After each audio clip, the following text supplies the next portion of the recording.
Good morning, dear student. I am Silpa Verma, teacher from Vimla Devi Public School. I am studying class 5th subject EVS.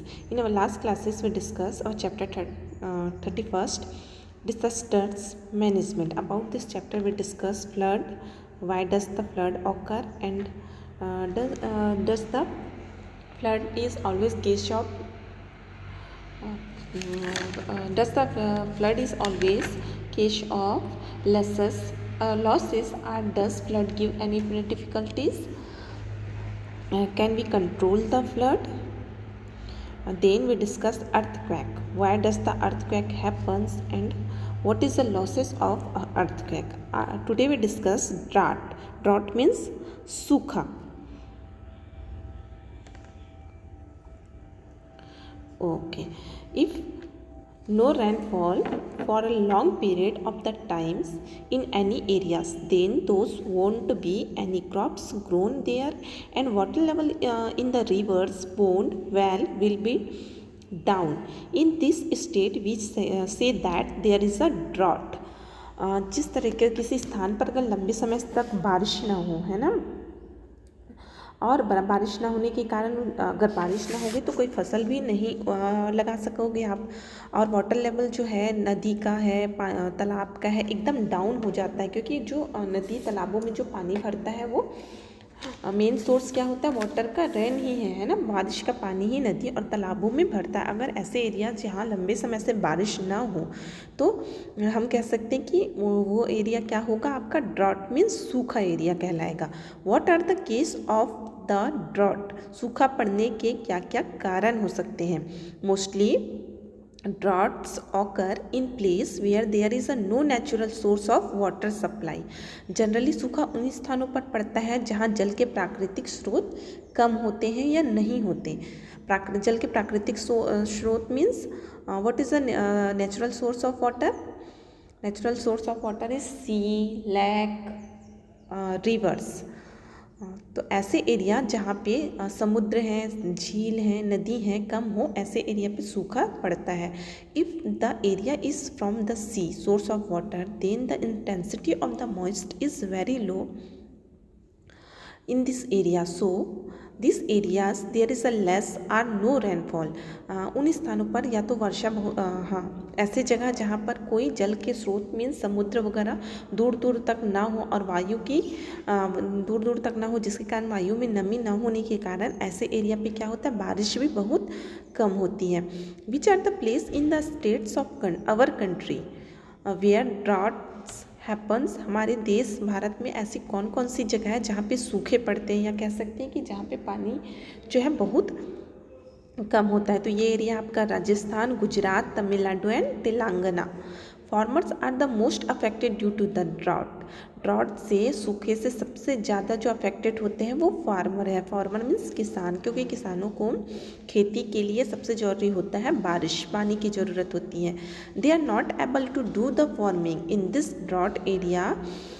Those is shortage of grains, fruits, vegetable. There is even shortage of drinking water due to the which people have to face many difficulties. सबसे ज़्यादा जो problem होती है सूखे से वो है किसानों को, क्योंकि किसान क्या है, खेती ही नहीं कर सकते. सूखाग्रस्त क्षेत्र जो होता है, जहाँ पे ड्राउट एरिया होता है, वहाँ पे जो अनाज है, फल फ्रूट है, और साथ ही साथ पीने की पानी की भी बहुत कमी होती है, जिससे लोगों को बहुत सारी कठिनाइयों का सामना करना होता है.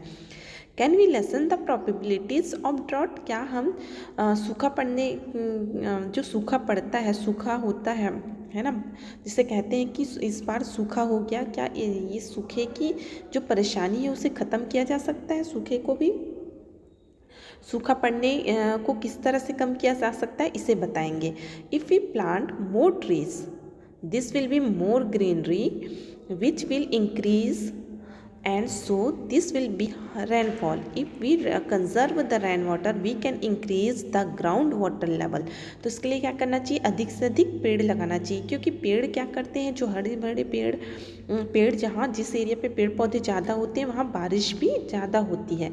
तो पेड़ पौधे अगर ज़्यादा होंगे, हरियाली ज़्यादा होगी, तो वायु में नमी भी बढ़ेगी, जिसके कारण बरसात होगा. और बारिश के पानी को, जो बारिश का पानी होता है, उसे हम कलेक्ट करके भी जो रेन वाटर हार्वेस्टिंग सिस्टम होता है ना, जिसके थ्रू क्या करते हैं हम रेन वाटर को कलेक्ट करते हैं और जब ज़रूरत पड़ती है तो इस वाटर का यूज़ कर लेते हैं। तो ऐसे ही रेन वाटर को हम कलेक्ट करके भी ग्राउंड के वाटर लेवल को इंक्रीज़ कर सकते हैं। Earthquake, flood, droughts are the such an event occurs suddenly and man has no control over it. Such an event are called natural calamities or disasters.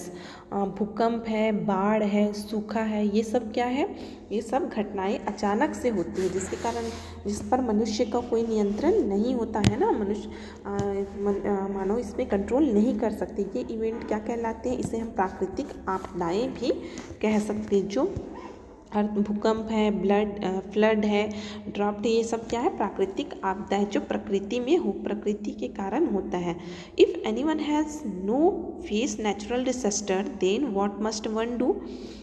तो यदि किसी को प्राकृतिक आपदा का सामना करना पड़े तो क्या क्या करना चाहिए। Inform about the natural disaster are maximum people. सबसे पहले तो प्राकृतिक जो आपदा आ चुकी है या आने वाली उसकी सूचना अधिक से अधिक लोगों को देना चाहिए। Help people to move the safer places. लोगों को सुरक्षित स्थान में जहाँ पे ये दुर्घटनाएं हुई हैं वहाँ से सुरक्षित स्थान में ले जाना चाहिए। Obey the instruction given the police, doctor and army man doing the rescue work. जब जो डॉक्टर है, पुलिस है और आर्मी के जवान हैं जो बचाने का काम कर रहे हैं इन प्राकृतिक आपदा वाले क्षेत्र में, तो उनके द्वारा जितने भी इंस्ट्रक्शन दिए जाते हैं उन्हें फॉलो करना चाहिए। डोंट इंकरेज रूमर्स और हाफ ट्रूथ। कभी भी जो अधूरी सूचनाएं हैं या जो भ्रांतियाँ हैं, अफवाहें, उन्हें सपोर्ट नहीं करना चाहिए। During the natural disasters the whole world help in one or the other ways. Some example are. जब भी इस तरीके की कोई प्राकृतिक घटनाएं जैसे अर्थक्वेक है, फ्लड है या ड्राफ्ट है, ऐसी कोई प्राकृतिक आपदाएं आती है तो पूरा विश्व किसी न किसी रूप में सहायता करता है। तो उनके द्वारा किए गए हेल्प में से कुछ आपको वो नीचे बताए जा रहे हैं। जैसे red cross society, this is the voluntary organizations. It provide medical help and money for the rehabilitations. ये जो रेड क्रॉस सोसाइटी है ये क्या है, एक स्वयंसेवी संस्था है ना, वॉलेंट्री ऑर्गेनाइजेशन है। ये क्या करता है, चिकित्सा की जितनी भी सुविधाएं हैं और साथ ही साथ जो मनी भी प्रॉब्लम है इन सब की हेल्प करते हैं। WHO वर्ल्ड हेल्थ ऑर्गेनाइजेशन, विश्व स्वास्थ्य संगठन। This organisation provide facility related to the health in those area. जिस एरिया पे भूकंप आया है, बाढ़ है या सूखाग्रस्त है, ऐसे एरिया पे ये जो ऑर्गेनाइजेशन है चिकित्सा से संबंधित सारी सुविधाएं उपलब्ध कराती है। The roles of doctors, police, information broadcasting systems, fire bridge department are very important. इसके साथ साथ जो पुलिस है, डॉक्टर है, डॉक्टर है, प्रसारण तंत्र है और क्या फायर ब्रिज मीन्स दमकल विभाग की, इन सब की जिम्मेदारी भी बहुत ही महत्वपूर्ण होती है। It is a necessary for doctor to reach this place immediately to provide a medical help in time.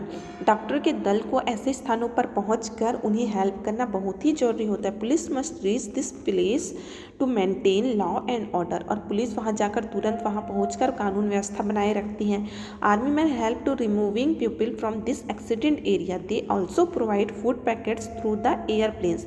और आर्मी के जो ऑफिसर, आर्मी के जो जवान होते हैं क्या करते हैं, ऐसे एरिया में जाकर जो फंसे हुए बचे हुए लोग हैं उन्हें बचाने का काम करते हैं।